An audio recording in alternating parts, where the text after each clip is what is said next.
sekolah kan suka dikasih project ya, kayak dikasih project yang feature kayak gitu. Nah, sekarang kita PKL juga yang gitu bikin podcast, ada tahapan produksi yang kayak gitu, jadi lebih enak juga gitu. Terus kayak ke kitanya juga nggak bingung buat ngisi jurnal. Halo teman-teman, balik lagi bareng Obsesi, obrolan seputar siswa. Halo, kenalin nama aku Nabila. Sekarang aku lagi bareng teman-teman sesama SMK, tapi kita beda sekolah ya. Boleh dong dikenalin? Halo, nama aku Nurul dari SMK 12 Garut. Hai, kenalin aku Nurul dari SMKN 2 Garut. Ternyata namanya sama-sama Nurul ya. Biar kita nggak bingung gimana kalau kita manggil mereka pakai sebutan yang beda. Boleh. Biasa dipanggil apa? Aku boleh dipanggil Aski. Oke, halo Aski. Hai. Kalau aku dipanggil Cahya aja. Oke, halo Cahya. Tadi kan kalian udah mention nih ya sekolah kalian di mana. Cuman kalian tuh belum ngasih tahu jurusan kalian tuh apa sih? Kalau jurusan aku broadcasting. Kalau aku multimedia. Oh iya, kan yang aku tahu ya, broadcasting sama multimedia itu kurang lebih hampir sama. Kayak lebih fokus di fotografi sama videografi mungkin ya. Nah, apa sih yang ngebedain di antara jurusan itu? Kalau multimedia sih lebih fokus ke desain, terus bikin animasi. Kalau film itu jarang sih sebenarnya. Jadi lebih fokus ke desain-desain aja. Oh iya, yang aku tahu juga sekarang multimedia lebih ke DKV gak sih namanya? Apa kamu masih di kurikulum yang multimedia itu? Kalau aku sih masih di multimedia ya. Kalau pas ganti nama itu pas tahun sekarang pas adik Baru, berarti kalau kamu broadcasting belajar apa aja tuh? Kalau broadcasting itu lebih ke perfilman ya. Jadi kayak kita tuh bikin dokumenter, feature kayak bikin podcast juga gitu. Jadi lebih fokus di audio visual. Tapi ada animasinya juga gak tuh? Kalau animasi sih kurang di broadcasting. Selama ini kalian ngerasa cocok gak sama jurusan kalian apa? Mungkin ngerasa kurang gitu, gak nyaman atau gimana? Kalau aku pribadi sih aku udah cocok-cocok aja gitu ya. Karena kan kalau misalnya dibilang nyesel sih enggak. Karena kan kita juga nggak tahu ya kalau misalnya aku masuk jurusan lain itu bakal nyesel enggaknya kan nggak tahu gitu. Jadi ya cocok-cocok aja. Tapi ini jurusan yang kamu mau? Iya. Kalau kamu? Kalau aku sih sebenarnya gak niatan buat masuk multimedia. Oh iya. Jadi kalau ngomongin nyaman ya nyamanin aja. Emang sebelumnya kamu mau masuk ke jurusan apa? Kalau aku mau masuknya ke Tata Boga. Oh, Tata Boga. Jauh ya dari Tata Boga ke multimedia.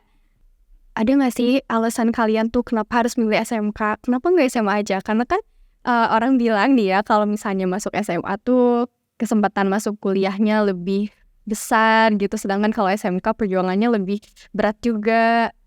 Itu kenapa kalian milih masuk SMK? Kalau aku pertamanya kan mau masuk SMA. Nah, waktu kelas 3 SMP gitu. Kan itu menentukan ya kita mau masuk SMK atau SMA gitu. Dipikir-pikir lagi kayak ya udah mending masuk SMK gitu kan.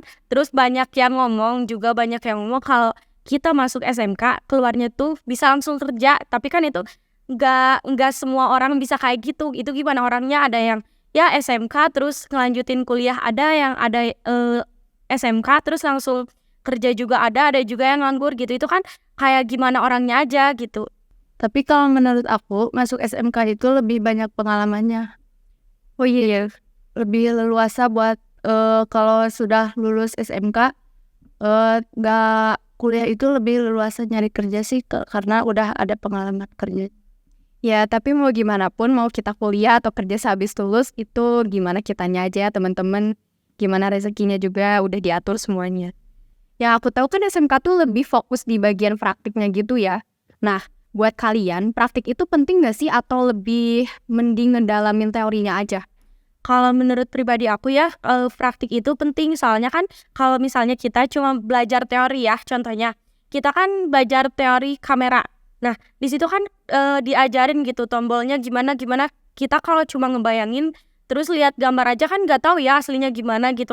Tapi kalau praktik itu ketahuan, oh jadi nyalain kamera itu gini. Jadi lebih paham gitu, lebih paham kalau kita praktek. Sama halnya kayak PKL juga ya, kayak kan SMK ada PKL-nya, kita langsung turun ke lapangannya. Selama PKL ini, durasi lamanya berapa sih?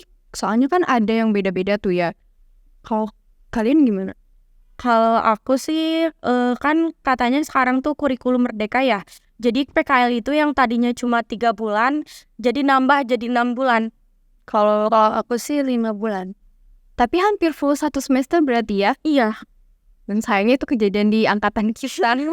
Ngomongin PKL nih ya, kan jurusan broadcasting sama multimedia di kota kita itu belum terlalu luas ya. Jadi kebanyakan tuh orang-orang pilih ke luar kota. Nah, kalau kalian, kenapa kalian pilih di kota ini? Di Talkie Films lebih tepatnya. Kalau aku sih kan tadinya tuh mau di Bandung gitu ya. Tapi dipikir-pikir lagi, kayak kalau ke Bandung tuh yang ke satu biaya gitu ya kayak lebih besar gitu, kayak sama aja gitu di Bandung sama di Garut itu kayak ya udah sama aja gitu. Yang penting kitanya niat gitu. Kalau kita niat ya udah bener-bener aja gitu. Nah, kalau di Talkie Films gitu kan tadinya tuh aku mau di tempat lain. Mau di tempat lain kayak kan ada yang nyaranin gitu. Kayak di foto studio gitu. Tapi kan kalau dipikir-pikir selama aku belajar di SMKN 2 Garut di jurusan broadcasting itu kita tuh lebih ke perfilman, terus kayak bikin dokumenter, feature gitu kan rada gak nyambung ya gitu kalau misalnya kita langsung ke foto studio gitu. Jadi terus pertamanya tuh kan nanya-nanya gitu, tempat PKL yang nyambung buat sama jurusan kita tuh apa, terus ada yang nyaranin gitu di Talkie Films. Akhirnya kamu pilih Talkie Films ya. Kalau kamu gimana? Kalau aku sih awalnya memilih buat di dinas komunikasi. Nanti tuh bagian apa tuh di situ? Kalau di situ sih gak nentu soalnya penuh juga kan. Nah di sana itu di sesi gitu. Jadi masuknya cuma seminggu sekali gitu. Nah dari situ kurang serk lah. Maksudnya selama PKL itu kalau masuk seperti itu gak bakal lebih leluasa gitu. Gak fokus juga ya kitanya. Nah, jadi di situ nyari lagi tempat. Nah, ada temen yang di Talkie, jadi diajakin ke sini, Gimana abis PKL di Talkie Film perasaannya? seneng sih banyak yang diajarin juga, yang tadinya gak tahu jadi tahu juga sekarang. Ya bener banget kan, karena juga Talkie Film tuh sesuai banget ya sama jurusan kita. Oh ya nih teman-teman, kan kita selama PKL di Talkie Films ini, kita selalu belajar terus kan ya. Contohnya kita bikin program sendiri dari obsesi podcast ini. Sedangkan kalau di perusahaan lain mungkin mereka lebih kayak ke ngebantu tugas perusahaan, atau mungkin lebih kayak ke ada yang bingung juga mau ngerjain apa. Nah gimana nih kalian selama PKL dan nerusin program ini? Kalau kata aku sih kayak lebih enak ini ya. Terus kan kalau disambungin waktu sama belajar sebelumnya di sekolah kayak nyambung gitu. Jadi kayak kita tuh ngerjain tugas yang di sekolah gitu. Kayak misalnya di sekolah kan suka dikasih project ya.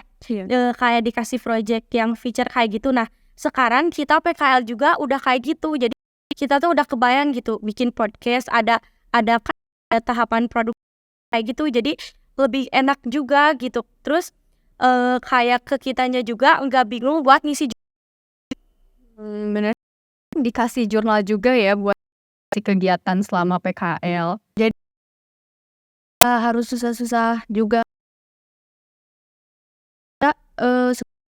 Gampang sih, nanti buat ke sekolah aja hasil kita di juga sih ke kitanya. Jadi kan kita itu gak usah gitu ngisi-ngisi jurnal ya, kalau bisa mah gitu kayak gak usah nulis jurnal gitu kan. Kita juga udah lihat udah ada buktinya ya. Kita bikin podcast ke depannya gitu, gak tahu berapa episode ya. Kayak ini tuh bukti gitu kalau kita tuh PKL, jadi gak usah nulis lagi jurnal gitu. Oh iya bener juga ya, soalnya waktu itu juga aku dapat kesempatan buat ikut proses syuting video di bareng Talkie Films juga. Waktu itu aku lumayan dapet jobnya, menantang sih ya buat aku karena itu belum pernah aku alamin. Jadi emang banyak belajarnya aja. Terus ya aku juga dapat pengalaman banyak dari kakak-kakak Talkie Films karena mereka kan ngasih tahu aku juga, ngajarin aku. Jadi emang paling bener sih PKL itu harus dapat ilmunya. Nah sekarang kita kan habis ngomongin podcast obsesi ini. Gimana tuh menurut kalian? Kalau menurut aku sih bagus gitu kan, kayak di kalangan SMA, SMK gitu kan jarang ya anak-anak SMK, SMA bikin podcast sendiri gitu. Jadi ya bagus gitu. Bahkan kayaknya belum ada sih ya. Nah, selanjutnya, saran kalian nih ya buat program ini selanjutnya kayak gimana?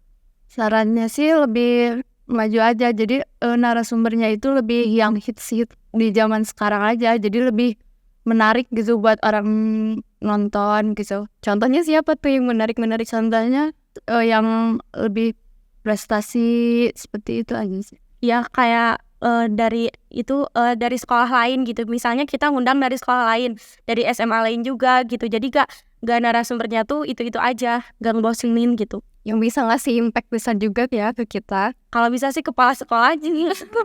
Iya, semoga aja ya teman-teman.